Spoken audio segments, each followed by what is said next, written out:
Buenas noches, bienvenidos al Criminalista Nocturno.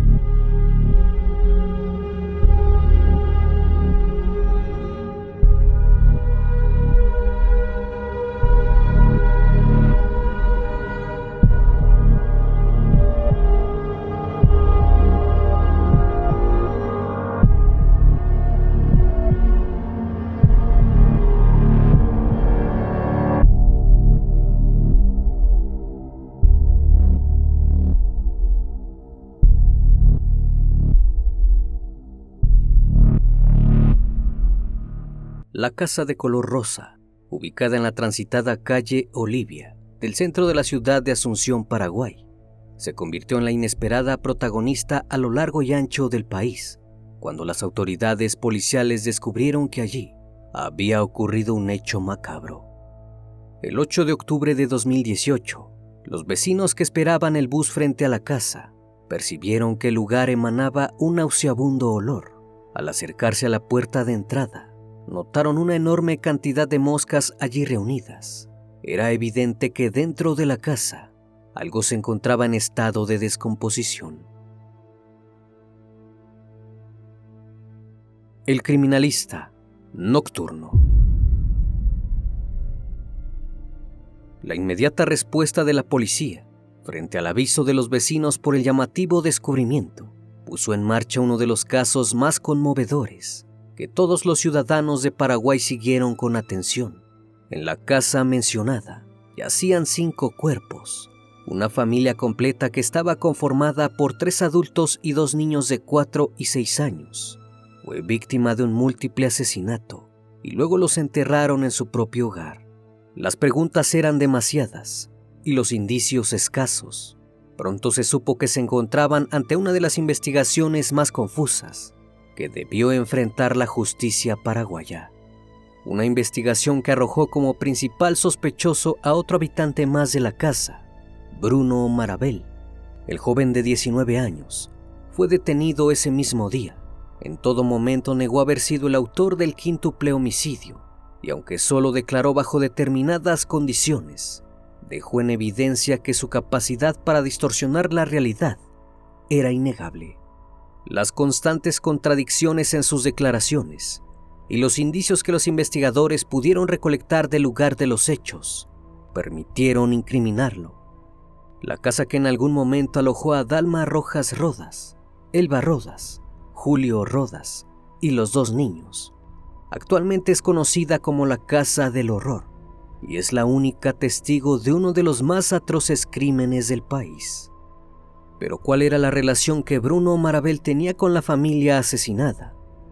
Bruno y Dalma Rojas se conocieron en el año 2016, cuando ambos asistieron a un evento de boxeo que tuvo lugar en la costanera de la capital paraguaya. Según contó Marabel, la joven 8 años mayor que él fue quien se acercó y dio inicio a la charla. Ese día comenzó a crecer entre ellos un vínculo que en un principio mantenían a través de redes sociales y en un tono profesional por el interés común que compartían: los combates en el ring. Dalma practicaba kickboxing y Bruno era boxeador. Fue ese el motivo por el cual la joven le habría pedido a Bruno que fuera su entrenador. Pero pronto lo que parecía ser un vínculo profesional comenzó a cambiar. La incipiente amistad fue invadida por el romance. La atracción y los sentimientos se hicieron presentes, dando comienzo a una relación romántica. Dalma tenía 2 hijos pequeños que había tenido con parejas anteriores. Si bien para ese momento Bruno Marabel tenía apenas 17 años, esto no resultó un impedimento para llevar adelante su historia de amor, pero los problemas no tardaron en llegar. Dejándose llevar por el impulso, tal vez a causa del enamoramiento o simplemente por conveniencia, Dalma Rojas y Bruno Marabel se unieron en matrimonio. Según el chico, mencionó que lo hicieron porque los padres de Dalma Querían quitarle la custodia de los niños a su hija, porque la joven no era una madre responsable, y de esa manera ya no sería tan fácil para la ley paraguaya el poder quitárselos. Frente a la disputa de la familia, Dalma abandonó su casa familiar y se mudó a la casa que Bruno compartía con su padre. Allí vivieron durante un año, hasta que Dalma decidió volver a la casa de sus progenitores, no sin antes invitar a Bruno a vivir con ellos. Así fue como en marzo de 2018, el joven de 19 años se convirtió en un habitante más de la casa de la calle Olivia. Sin embargo, desde ese momento todo cambiaría para peor. Al cabo de unos pocos meses, la relación habría comenzado a deteriorarse y la convivencia se transformó en un trastorno. En una de sus declaraciones, Bruno Marabel aseguró que la familia de su esposa, e incluso ella, eran expertos estafadores. Todas las propiedades y pertenencias que tenían las habrían conseguido estafando a infinidad de personas. El mismo año en que Dalma y Bruno se conocieron, ella fue acusada por estafa junto al marido que tenía en ese momento. No obstante, logró salir de esa situación, alegando que ella no tenía nada que ver con los negocios ilegales de su pareja y haciendo uso de los poderosos contactos de su padre, Julio Rojas. Cuando Bruno se fue a vivir con ellos, fue testigo de los crímenes que la familia Rojas Rodas cometía, mientras que él era empleado en una famosa cadena de comida rápida. Las peleas no tardaron en llegar y, según ha dicho, fueron varios los intentos de escapar de ese lugar, pero la familia no solo lo maltrataba, sino que también amenazaba con dejar a su familia en la calle. Lo que había comenzado como una historia de amor entre dos jóvenes, pronto se convirtió en una pesadilla que tuvo como desenlace el atroz crimen en el que la familia completa apareció sin vida.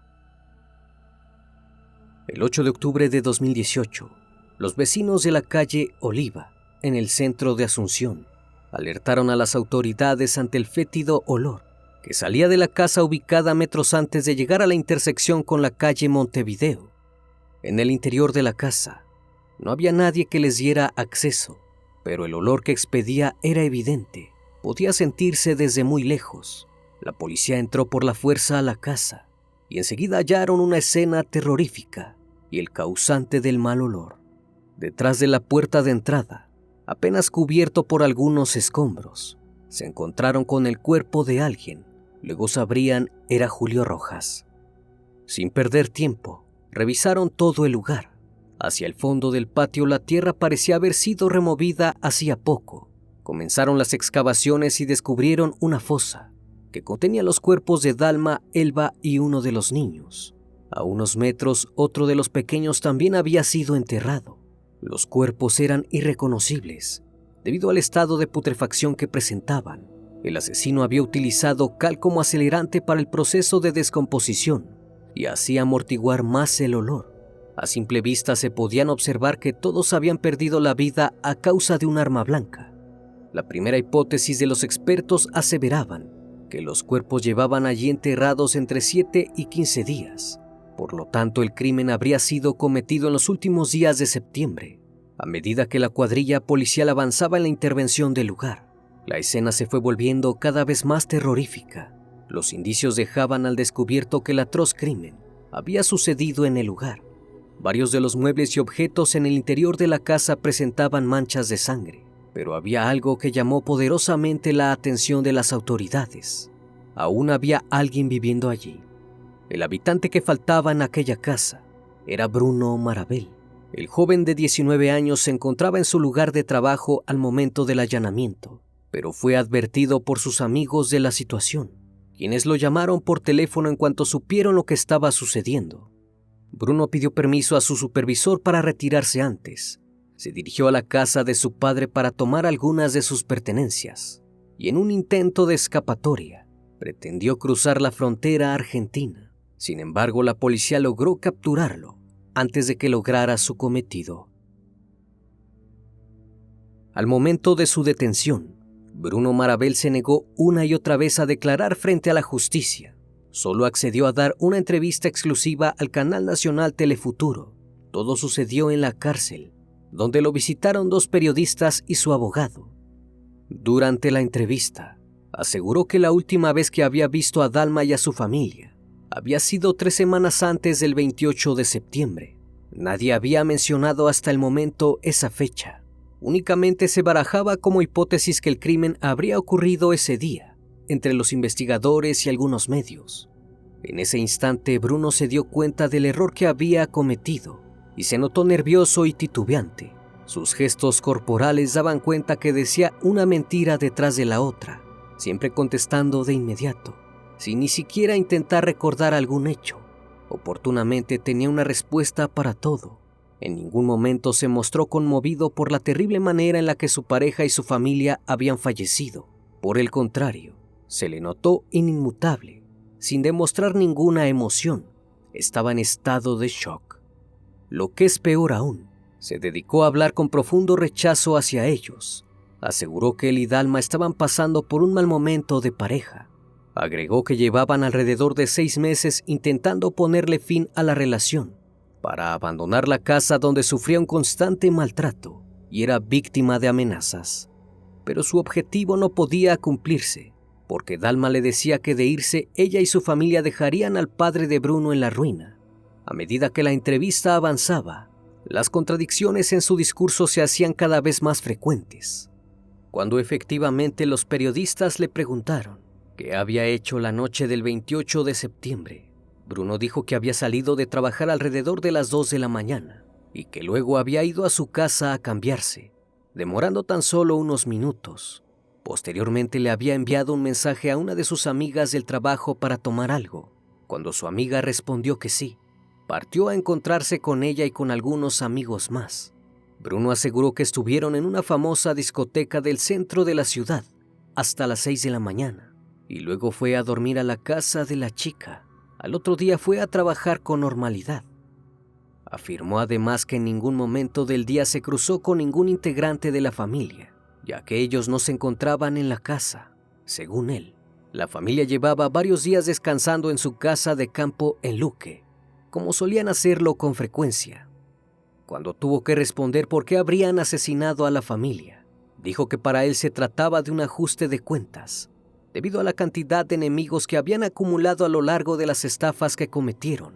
Sin embargo, todas estas declaraciones que dio durante la entrevista cambiaron al momento de presentarse en el juicio que lo incriminaba como principal autor del crimen. Entonces sucedió una inusual confesión. Una vez en el estrado, Bruno Marabel pidió como condición responder únicamente las preguntas que realizara su nueva abogada defensora. Allí aseguró que la última vez que había visto a Dalma y a su familia había sido el 23 de septiembre cuando todos asistieron a un torneo de boxeo. Luego ellos se fueron a la casa de Luque por unos días y él continuó con su vida cotidiana. Repitió nuevamente su coartada para el 28 de septiembre de 2018, pero esta vez, cuando tuvo que responder sobre el crimen, dijo que él no había asesinado a toda la familia, pero sí había sido el responsable del asesinato de Julio Rojas. Aseguró que su suegro fue quien privó de la vida a Dalma, a Elba y a los niños, y que además iba tras él. Era él o yo, dijo. En esta nueva versión de los hechos, Julio lo habría atacado con un cuchillo, en un claro intento de acabar con su vida. En ese preciso instante, Bruno no había tenido más alternativa que defenderse y hacer justicia por haberle arrebatado a su familia. Su discurso cambiante no convenció a casi nadie. Todos veían en Bruno a un mentiroso sin escrúpulos. Los baches que había en su relato eran demasiado incongruentes. ¿Podían fiarse de él? ¿O era una víctima realmente? No parecía el caso. Sin embargo, aún quedaba en manos de la fiscalía la tarea de reconstruir el caso y recolectar las pruebas que demostraran que, tal y como sospechaban, Bruno Marabel era el autor del quíntuple homicidio de la Casa del Horror. La fiscalía a cargo de Esmilda Álvarez logró recabar las suficientes y contundentes pruebas que demostrarían que Bruno Marabel fue el único autor y responsable del asesinato de la familia Rojas. Mientras el joven afirmaba que toda la familia se encontraba fuera de la ciudad y llevaban días sin verse, los investigadores lograron demostrar que hasta el 28 de septiembre de 2018, los integrantes de la casa de la calle Olivia se encontraban juntos en el lugar, excepto Julio Rojas, quien se había ido del hogar luego de una discusión con su esposa Elba. En contra de las declaraciones de Bruno Marabel, la parte querellante presentó ante el tribunal pruebas que demostraban que los niños habían asistido a la escuela en los días anteriores al asesinato. Además, el testimonio del entrenador de Dalma y otras personas cercanas a ella confirmaron que la habían visto durante la última semana. En el lugar de los hechos, los investigadores obtuvieron como evidencia una carretilla de las que usan los albañiles que parecía llevar años allí, por el precario estado en el que estaba, pero junto a esta se encontró una pala recientemente comprada. ¿Por qué necesitarían una nueva pala? Tal vez para cavar una fosa. Las evidencias comprobaron que, en primer lugar, al regresar a la casa luego de su jornada laboral, Bruno Marabel había atacado en su habitación a su pareja Dalma con un cuchillo, propinándole numerosas puñaladas. Elba, alertada por los gritos de su pareja, había corrido hasta el ensangrentado cuarto y, sin dudarlo, el joven la había atacado con un martillo hasta dejarla sin vida, como lo demostraron los resultados de las pericias forenses. Luego había seguido por uno de los niños y finalmente por el otro. Las pericias arrojaron que la causa del deceso de uno de los niños habría sido por asfixia y que, no conforme con eso, habría recibido 17 puñaladas post-mortem, lo que dio cuenta del ensañamiento y la determinación del asesino al momento de actuar. Esa noche, según calculaban, Bruno Marabel había cavado las fosas y enterrado los cuerpos de quienes alguna vez fueron su familia. Durante los días posteriores, Bruno Marabel continuó con su vida habitual, como si nada hubiera sucedido, hasta que en la tarde del 2 de octubre, su tranquilidad se vio interrumpida cuando Julio Rojas se presentó en la casa y lo tomó por sorpresa. Ante la falta de explicaciones por la ausencia de los demás integrantes de la familia, no vio otra alternativa que asesinarlo a él también. Pero esta vez no contó con el tiempo de cavar una fosa y enterrarlo como a los demás. De hacerlo inmediatamente, habría alertado a los transeúntes y vecinos que pasaban por la puerta, ya que además de ser una calle concurrida, el horario no lo ayudaba. Decidió entonces cubrir el cuerpo de Julio Rojas con escombro y basura. Marabel, una vez más, como si nada malo hubiese pasado, continuó con su vida. De hecho, el 6 de octubre organizó una reunión en la casa con varios de sus compañeros de trabajo, que llamativamente no percibieron el olor que emanaban los cuerpos en estado de descomposición, que se encontraban a unos metros de ellos. Esto levantó las sospechas de la fiscalía y se comenzó a manejar la hipótesis de que habría tenido ayuda a la hora de cometer el crimen. Aunque varias personas fueron imputadas en el caso, las pruebas presentadas en el momento del juicio permitirían llegar a una conclusión.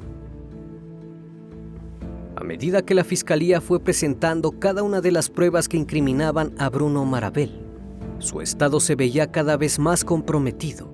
Sin embargo, aún faltaba la más certera. Las pericias realizadas sobre los teléfonos de todos los involucrados en el caso demostraron que la familia no solo se encontraba en la casa de la calle Olivia el día 28 de septiembre, sino que además Dalma y Elba habían entablado conversaciones a través de una aplicación con otras personas hasta la medianoche. Por su parte, Bruno Marabel efectivamente se había retirado de su trabajo a las 2 de la madrugada y había ido hasta su casa, pero allí estuvo al menos hasta las 4 de la madrugada. Luego, en un desesperado intento por conseguir una coartada, había comenzado a enviar mensajes a varios de sus conocidos para hacer algo.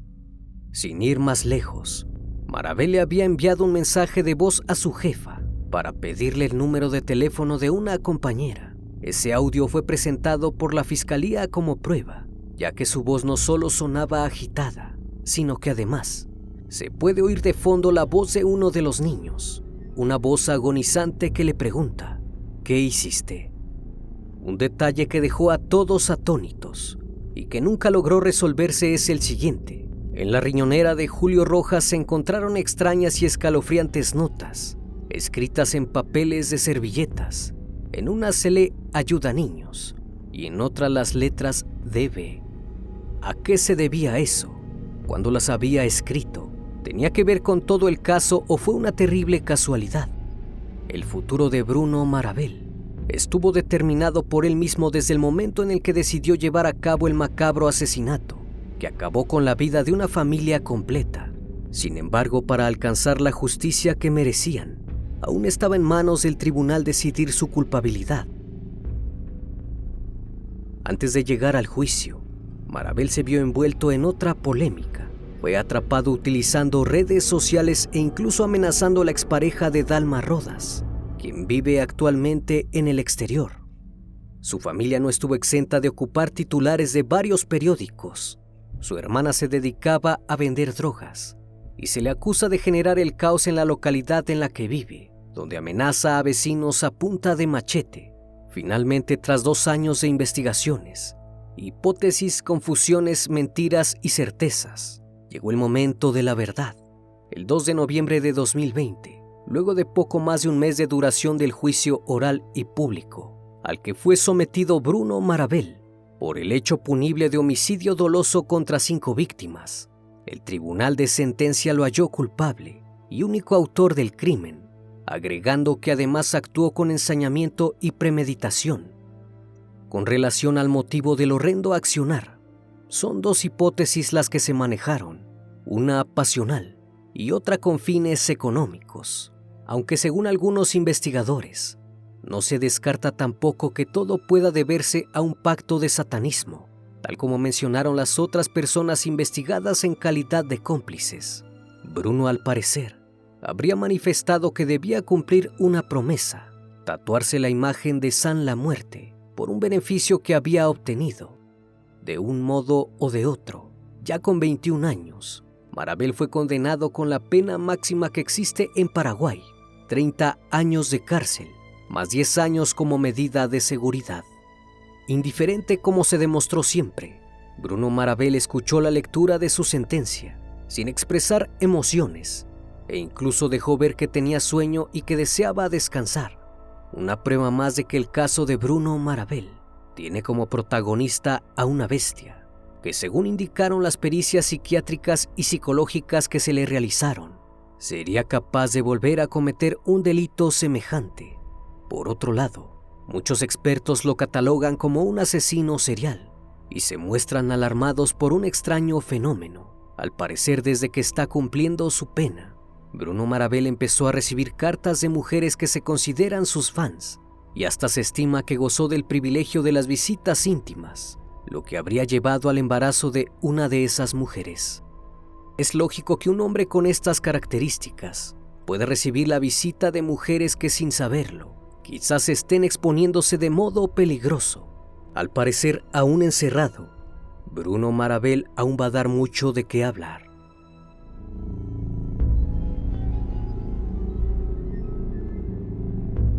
Como cada noche, estimado público, agradezco su compañía. Si aún no estás suscrito, te invito a que lo hagas y formes parte de esta gran comunidad. Reciban un fuerte abrazo de mi parte y no me queda más que desearles que sigan pasando un excelente día y estén de lo mejor. Esto es El Criminalista Nocturno. Hasta la próxima emisión. Buenas noches.